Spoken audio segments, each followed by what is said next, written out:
bienvenue dans votre émission, bienvenue dans votre émission, bienvenue dans votre émission La Réunion Léla, La Réunion Léla, La Réunion Léla.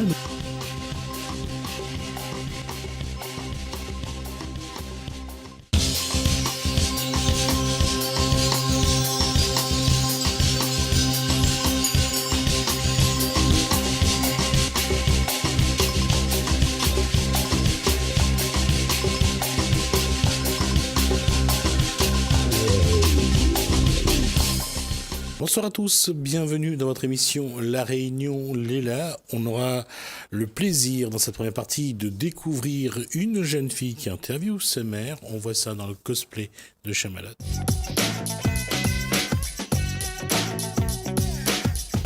Et pour d'abord, bien sûr, celle qui va interviewer, c'est Chamalotte. Bonsoir.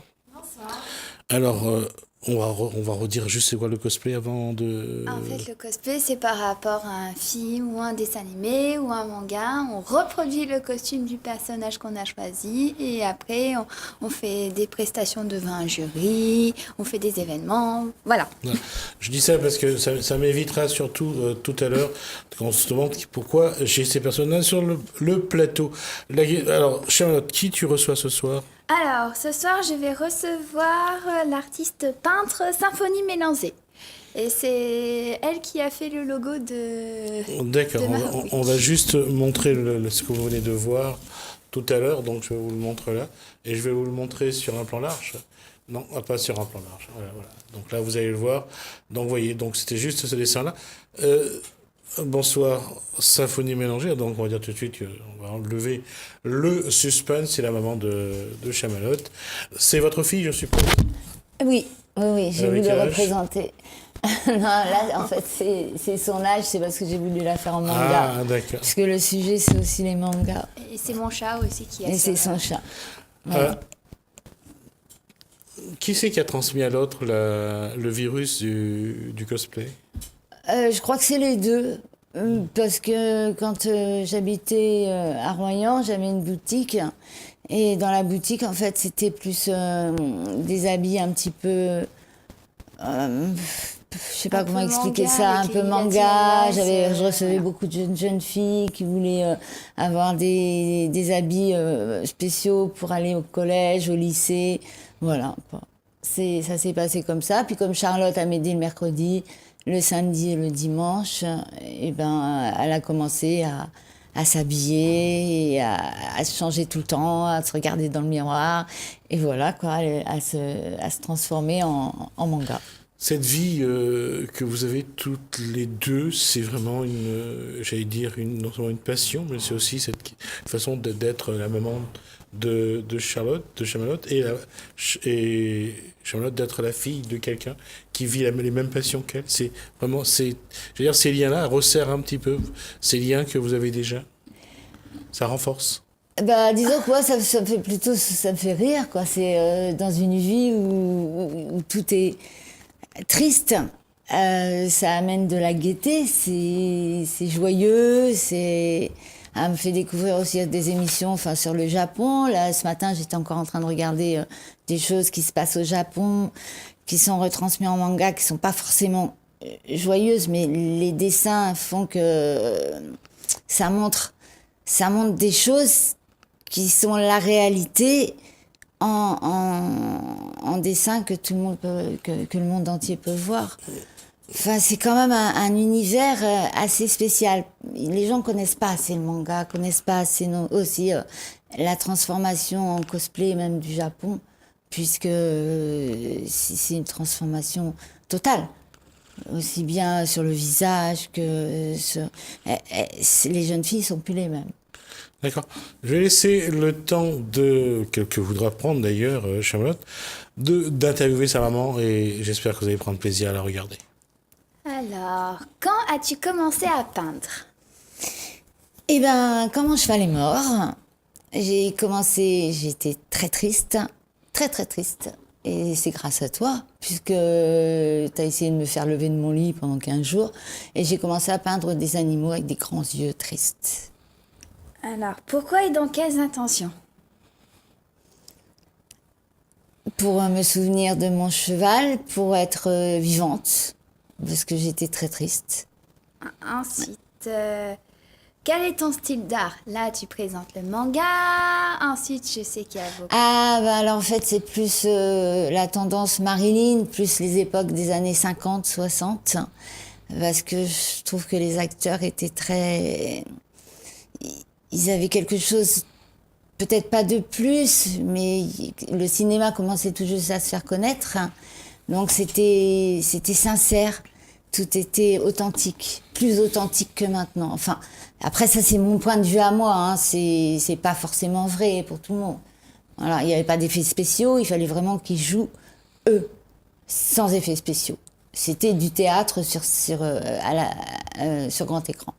Ensuite, combien de temps mets-tu pour faire un tableau? Alors ça peut varier de 3 ans à 3 jours. Voilà, 3 ans, c'est quand je bloque dessus, quand je veux vraiment représenter beaucoup d'émotions. Et comme celui-ci, c'est un jour. Non, mais c'est parce que tu m'as pressé pour avoir absolument un logo, donc j'ai fait comme je pouvais.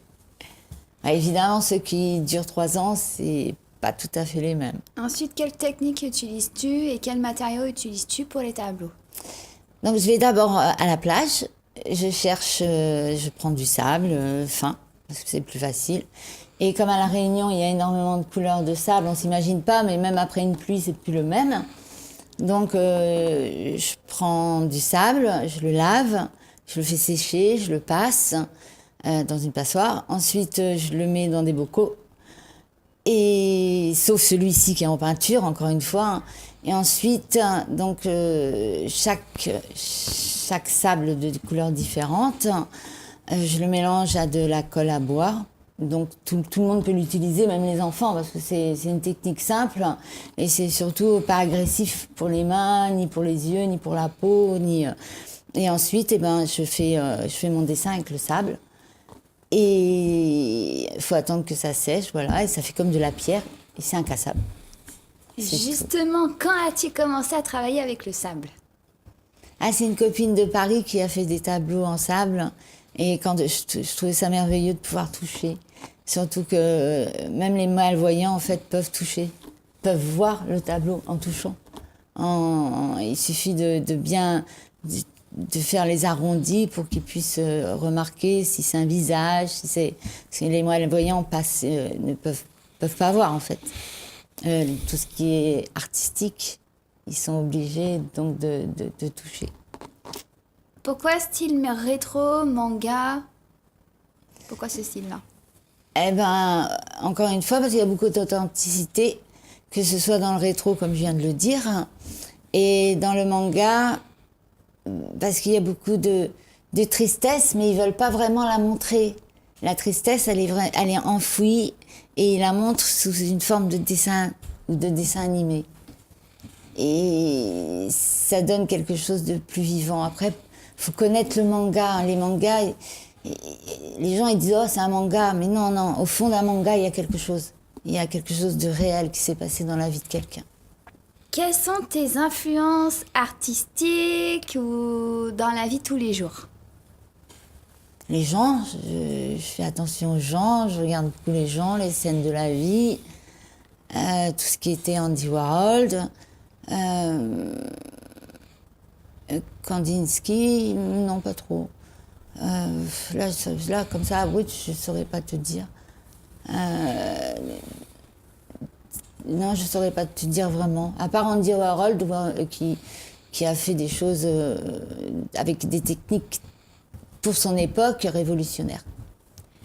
Quels sont tes projets artistiques par la suite? J'aimerais bien faire des expos. Parce que j'ai tellement de tableaux à la maison qu'il faut que je les expose, mais c'est pas mon truc d'aller voir les gens et de leur demander d'exposer, que ce soit dans les bars ou dans les hôtels. Et on dirait pas, mais je suis très timide. Donc il faudrait que Charmalotte, qui est loin d'être timide, il faudrait qu'elle me représente. Bon, comme elle le fait maintenant, c'est pas mal, quand même, comme elle le fait maintenant. As-tu C'est déjà bien. fait des expositions, justement? Oui, dans les restaurants et à l'Office du tourisme de Sillaos, parmi d'autres personnes qui exposaient déjà. Et ensuite, c'est toujours pareil, c'est parce que je sais que je pourrais être exposée, mais je vais pas je vais pas assez communiquer. Quel conseil donnerais-tu aux jeunes artistes en herbe? Qui suivent leurs rêves, absolument, tous leurs rêves, tout en étudiant, tout en ayant, tout en allant à l'école, il faut qu'ils apprennent le plus possible pour qu'au moment venu, ils soient pas bloqués un peu comme moi là sur le plateau. Non, mais pour qu'au moment venu, ils sachent de quoi ils vont parler, mais surtout faire les deux, quoi, poursuivre leurs rêves et leurs études, comme c'est parce que tout peut être lié. En fait, je voudrais juste rajouter un truc. Elle a une maladie auto-immune, donc elle a un à chaque œil. Donc c'est pour ça qu'elle utilise le sable, c'est pour ça qu'elle elle utilise aussi des matériaux recyclés et tout, parce qu'elle peut toucher. Donc justement, même les personnes qui n'ont pas beaucoup de vision et tout peuvent essayer de faire les tableaux et tout. Oui, parce qu'il suffit de manipuler, en fait, du sable où on touche. C'est pour ça que tout à l'heure, je montre beaucoup mes mains. D'accord, c'est tactile. Voilà.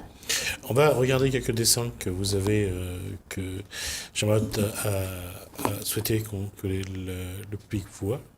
Donc on va regarder ça et on va continuer à parler puisque ce sera donc en off. La question, alors les images que vous voyez, c'est... C'est tout en sable, cela. Sauf le fond, mais c'est en sable. Donc le noir et blanc, c'est donc pour la... C'est le yin et le yang. D'accord. C'est Alors ça, j'ai trouvé ça rigolo parce que c'est l'invité. Le tableau s'appelle comme ça. D'accord. Donc, C'est mon chat. C'est vrai, je me disais qu'il y a un chat vivant là-dessus. Et c'est pas le chat marron, c'est le chat blanc. oui, C'est le chat du tableau. Donc vous voyez donc chez sa Chamalotte avec son chat, hein, c'est... c'est elle qui a voulu ça. Ouais, d'accord. Alors ça, c'est toujours pareil, le yin et le yang. L'ange et le démon, c'est ça? Voilà. Donc, D'accord. Et pareil, là, c'est quelqu'un qui reste coincé, donc qui a envie de vivre des choses, mais on voit aller bloquer et aller enchaîner par les herbes, les cordes et tout. Ah, je vois pas bien d'ici. Ah, ça c'est une mangaka. Elle est très triste. Il s'est passé quelque chose dans sa vie, elle est triste. Ça c'est une manga de dessin animé. Et ça c'est Game of Thrones, c'est Khaleesi dans Game of Thrones, la reine des dragons.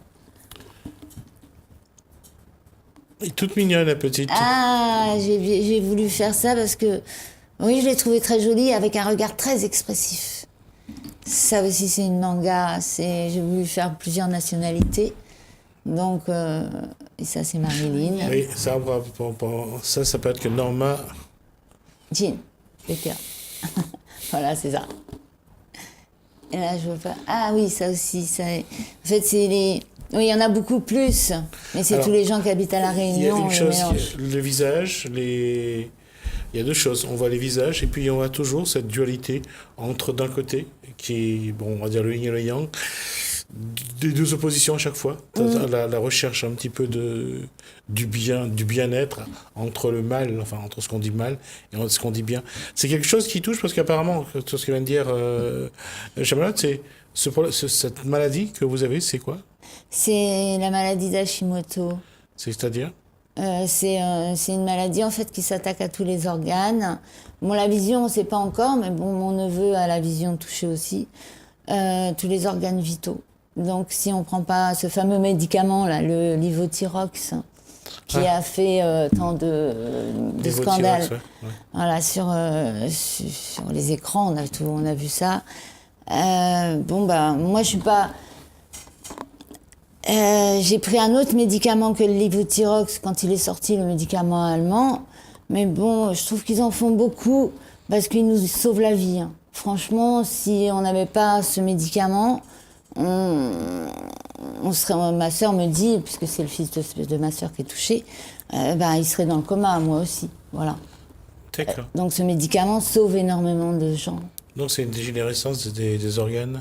Oui, en fait, c'est la glande thyroïde. En fait, c'est l'hypophyse qui commande à la glande thyroïde. Alors, l'hypophyse, c'est dans le cerveau, donc la thyroïde Oui. est juste au niveau de la gorge. Voilà, donc, mais c'est l'hypophyse qui commande à la glande thyroïde de tout faire travailler. Si l'hypophyse marche plus, la glande thyroïde n'existe plus. Et quand elle n'existe plus, eh ben, plus rien ne travaille. Justement, avant que les médecins découvrent sa maladie, elle dessinait beaucoup de papillons. Et la glande thyroïdienne ressemble à un papillon, justement. Oui, quand on a la maladie justement d'Hashimoto, on voit sur les radios un papillon dessiné dans la gorge. D'accord. Et pour ceux qui sont dans j'allais dire dans la recherche et un petit peu dans la spiritualité, ben c'est pour ces les deux derniers chakras, les deux derniers chakras, sachant que le troisième, le septième chakra est au-dessus. Donc la thyroïde enfin c'est l'épiphyse, sont les deux chakras juste à ce niveau-là. Vous êtes un petit peu là-dedans, je suppose, puisque vous avez parlé du yin et du yang. Oui, je suis pas. Enfin, j'écoute, mais comme à la Réunion, tout le monde. Mais les métropolitains, j'allais dire autre chose. Ils sont tous à fond là-dedans. Je suis pas trop à fond là-dedans. Je fais vraiment ce que je ressens. Et il y a des fois, on a tellement envie de faire quelque chose qu'on peut pas parce que il y a ce côté qui nous dit non, tu dois pas le faire. Vous aimez la philosophie bouddhiste ou pas? Je connais pas. Yin et yang.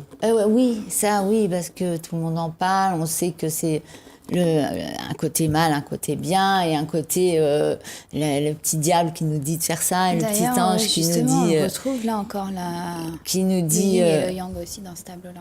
Et le petit ange qui nous dit le fais pas, et le petit démon qui nous dit fais-le.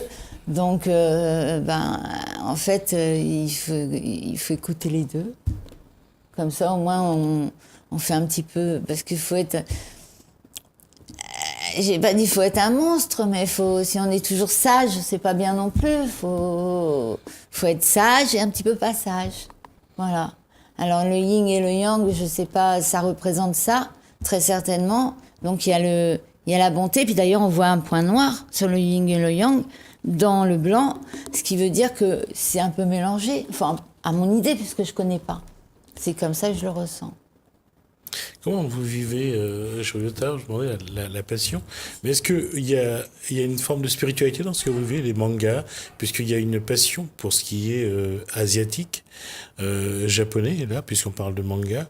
Est-ce qu'il y a aussi une forme de spiritualité dans cette façon de regarder le monde, dans votre façon, bien sûr. Oui. Enfin, moi, personnellement, après, je parle pas pour Charlotte. Hein. Oui, Charlotte, c'est évident, de la façon dont elle se comporte, elle voit le monde aller dans un royaume. Elle est totalement... et c'est bien, c'est parfait. Comme il y a je l'ai tellement dit précédemment, je suis un peu dans mon monde. Et il y a tellement de mauvaises choses qui se passent partout. Le monde est en explosion. Alors, Qu'on a envie de s'évader. Bonne ou mauvaise, elle, depuis qu'elle est petite, elle est dans son... Dans sa bulle. Ah oui, totalement. Et dans sa bulle, quand je dis sa bulle, c'est aussi pour les bandes dessinées manga.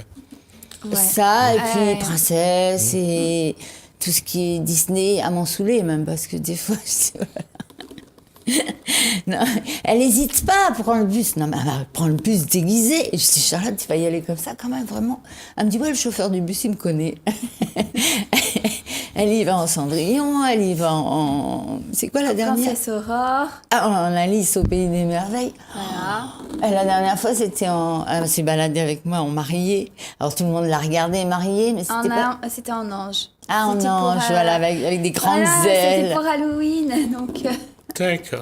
Mais ça me fait rire en même temps. Et je dis, faut oser. Faut vraiment oser, faut avoir du culot, quoi. Et aller... Alors je me dis qu'elle sera jamais triste. Elle l'a été parce qu'elle a eu un gros chagrin d'amour. Mais peut-être que c'est ça qui l'a sauvée, justement. D'accord. De ce chagrin d'amour. Parce qu'elle s'est mise à fond là-dedans et elle y arrive.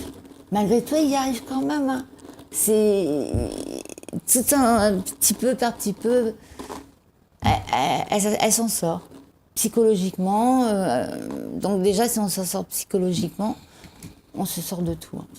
L'amour de quelque chose, j'allais dire, est un très bon remède pour effacer ce qui n'a pas marché. C'est ça. En général, justement, quand mon ex m'a quittée, je me suis mise à fond sur la couture et sur le cosplay, justement, pour m'évader, pour oublier. En tout cas, ça a marché. Et en tout cas, on en profite aussi. Merci à vous deux. Merci à vous. Merci donc à Symphonie Mélangée, merci à Chamallotte donc d'avoir invité sa maman donc sur ce plateau. Ça a été le plaisir d'échanger avec vous. Merci de nous faire partager votre passion. En tout cas, j'espère que le téléspectateur apprécie de voir qu'on peut regarder la vie de manière différente et être heureux aussi, parce que c'est ça qui est important, c'est de voir des gens qui sont heureux. Je vous remercie pour tout ça. Bienvenue dans votre émission. Bienvenue dans votre émission. Bienvenue dans votre émission. La Réunion Les Lalles. La Réunion Les Lalles. La Réunion Les Lalles.